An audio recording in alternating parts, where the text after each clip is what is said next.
Guys এই যে দেখেন জায়গাটি আসলে শাপলা ফুল যদি হতো তাহলে অনেক সুন্দর। তারও অনেক মানুষ এসেছে জায়গাটি দেখার জন্য।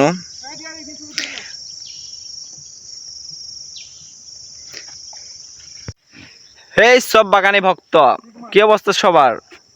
আজ পর্যন্ত কেউ ইউটিউবে বাগানের কোনো ভাষায় ব্লগ আনে নাই, তো আমি নিয়ে আসেছি তোদের মাঝে আজকে বাগানের ভাষায় ব্লগ। তো এই ব্লগে আসেছি আমরা মাধবপুর লেকে। এটা মাধবপুর লেকে, মাধবপুর লেক নাই লাগে, তো এটা লাগে বিলাসচরা লেক। এটা এই একই মাধবপুর লেকের মতো।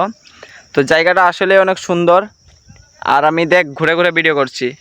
তো যত সব বাগানিগুলা দেখবি ভিডিওটা দেখে করে লাইক করবি, কমেন্ট করবি, আর যাতে আমি আরও আগাতে পারি।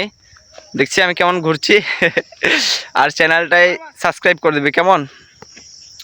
তো আগের ব্লগে গেছিলি আমি লালটিলা ফুলচরা চা বাগানে, তো ওইখানে যাই করে একটা ভুল করে দিয়েছি, বাংলা ভাষায় ব্লগ করে দিয়েছি। আর এটা হচ্ছে আমার জঙ্গলি ভাষার ব্লগ, এটা বাগানের ভাষার ব্লগ। আমরা গর্বিত যে আমরা বাগানি আসলে। এদিকে দেখ, এদিকে পুল দেখলি ভাই, এদিকে দুজন আছে আরো, সুন্দর পুল। ভাই আমরা লাগি সামনে চিনছি না, চিনছি পুল বাঁশের পুল লাগে এটা। আচ্ছা শোন, আচ্ছা দেখাবেন পরের ভিডিওতে। আর শোন, যারা যারা বাগানে আছিস আমার চ্যানেলটাকে প্লিজ সাবস্ক্রাইব করে দেবে ভাই।